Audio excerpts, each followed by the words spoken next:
5 days after the world lost a global icon, a memorial for Nelson Mandela was held at the FNB Stadium in Johannesburg. Over 91 presidents, prime ministers, kings, princes, generals, sheikhs and grand dukes attended the service, making it the biggest of its kind ever.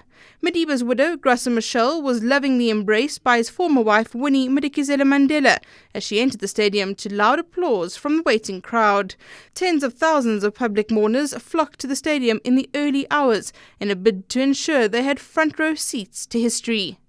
Scores of mourners queued at these gates since the early hours of this morning, some of them since midnight. They all had one purpose: to give Tata Madiba a dignified send-off. And I think for us public, ordinary South Africans, this is a way for us to say goodbye and just show appreciation for everything that is done for our country. And I'm just really glad to be here to know about our history and to be part of Nelson Mandela's memorial service. We're here to honor and celebrate his legacy. And to celebrate life. Yeah. They braved the rainy weather, sang, danced, remembered and paid tribute to Madiba.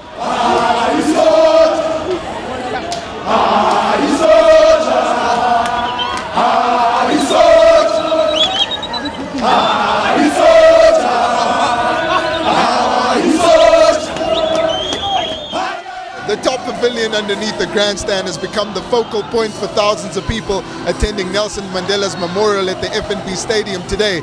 Struggle songs are reverberating through the stadium, and the rain coming down is not dampening the spirits of the people here. There was a constant stream of dignitaries from across the globe, including British Prime Minister David Cameron, US President Barack Obama, South African actress Charlize Theron, Irish rock star Bono, and former UN Secretary General Kofi Annan. South Africa's political and struggle elite were out in force and came to say farewell to a man who shaped the course of history. Rugby legend Francois Pienaar, who received the 1995 World Cup trophy from Mandela, says he will always remember Madiba and what he meant for South Africa. He's genuine. He's a real person. He's not a man that says something and does something else. So we've got the most amazing blueprint to try and follow in his footsteps. When he said that, this country, the healing of wounds has started in 1994, and we have an opportunity to build something special. We should never let that flame of his be doused. Eventually, the memorial service got underway with ANC's Cyril Ramaphosa kicking things off. On the speaking list were Nelson Mandela's close friend Andrew Mlangeni, also some of the grandchildren, and of course 6 presidents from across the world. The great man has left, but Mandela's thought and his spirit will live forever.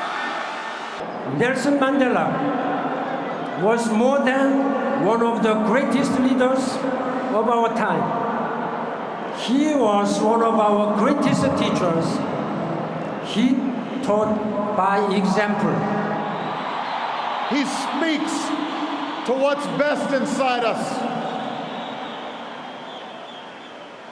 After this great liberator is laid to rest, and when we've returned to our cities and villages and rejoined our daily routines, let us search for his strength.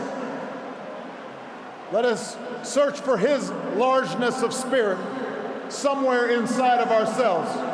Of all the speeches, South Africans were eagerly waiting to hear from one man, US President Barack Obama. Obama says that Nelson Mandela made him want to be a better man.